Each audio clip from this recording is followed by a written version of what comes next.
Capítulo 12.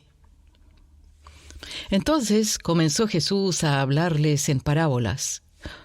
Un hombre plantó un viñedo, lo cercó, cavó un lagar y construyó una torre de vigilancia. Luego arrendó el viñedo a unos labradores y se fue de viaje. Llegada la cosecha, mandó un siervo a los labradores para recibir de ellos una parte del fruto. Pero ellos lo agarraron, lo golpearon y lo despidieron con las manos vacías.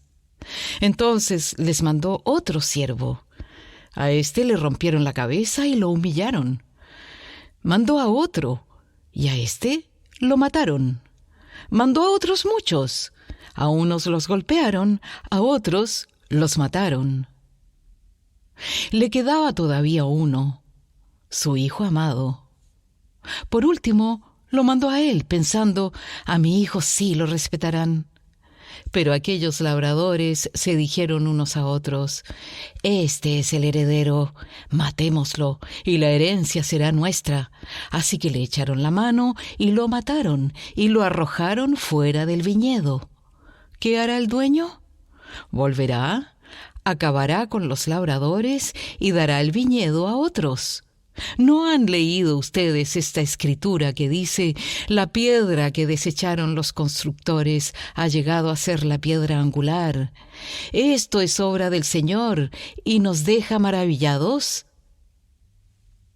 Cayendo en la cuenta de que la parábola iba dirigida contra ellos, buscaban la manera de arrestarlo, pero temían a la multitud, así que lo dejaron y se fueron.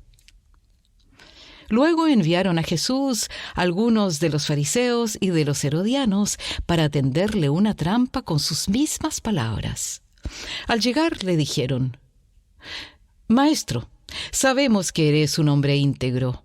No te dejas influir por nadie, porque no te fijas en las apariencias, sino que de verdad enseñas el camino de Dios.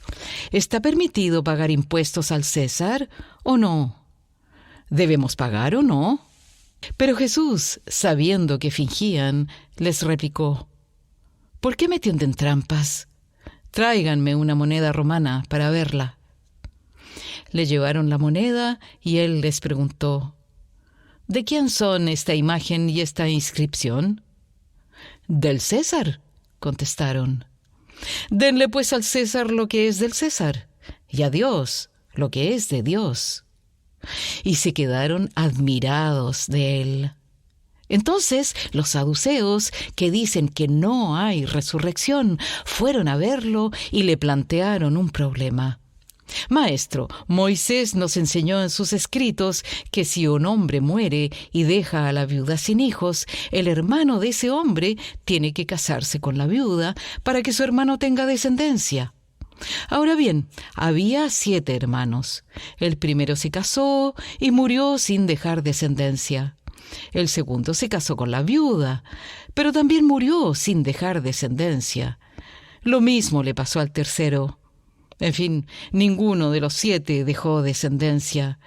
Por último, murió también la mujer. Cuando resuciten, ¿de cuál será esposa esta mujer, ya que los 7 estuvieron casados con ella?» «Ustedes andan equivocados», les replicó Jesús. «Es porque desconocen las Escrituras y el poder de Dios. Cuando resuciten los muertos, no se casarán, ni serán dados en casamiento, sino que serán como los ángeles que están en el cielo. Pero en cuanto a que los muertos resucitan, ¿no han leído en el libro de Moisés, en el pasaje sobre la zarza, cómo Dios le dijo, yo soy el Dios de Abraham, de Isaac y de Jacob? Él no es Dios de muertos, sino de vivos. Ustedes andan muy equivocados». Uno de los maestros de la ley se acercó y los oyó discutiendo. Al ver lo bien que Jesús les había contestado, le preguntó, «De todos los mandamientos, ¿cuál es el más importante?» «El más importante es, escucha, Israel, el Señor nuestro Dios es el único Señor», contestó Jesús. Ama al Señor tu Dios con todo tu corazón, con toda tu alma, con toda tu mente y con todas tus fuerzas. El segundo es: ama a tu prójimo como a ti mismo. No hay otro mandamiento más importante que estos. Bien dicho, maestro, respondió el hombre. Tienes razón al decir que Dios es uno solo y que no hay otro fuera de él. Amarlo con todo el corazón, con todo el entendimiento y con todas las fuerzas, y amar al prójimo como a uno mismo es más importante que todos los holocaustos y sacrificios. Al ver Jesús que había respondido con inteligencia, le dijo: no estás lejos del reino de Dios. Y desde entonces nadie se atrevió a hacerle más preguntas. Mientras enseñaba en el templo, Jesús les propuso: ¿cómo es que los maestros de la ley dicen que el Cristo es hijo de David?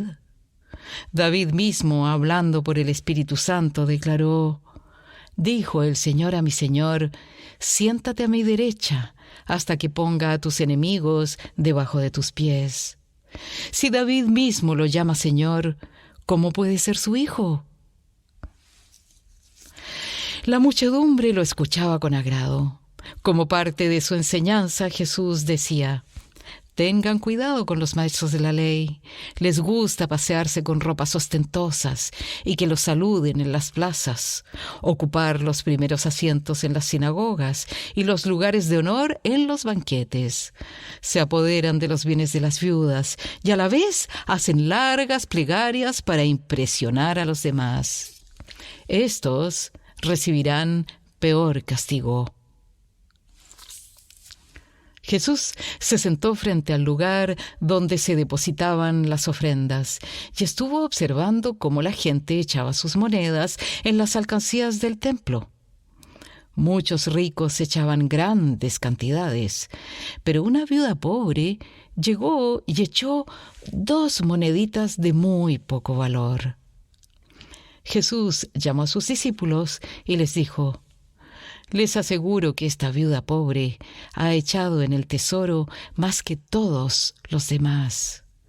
Estos dieron de lo que les sobraba, pero ella, de su pobreza, echó todo lo que tenía, todo su sustento.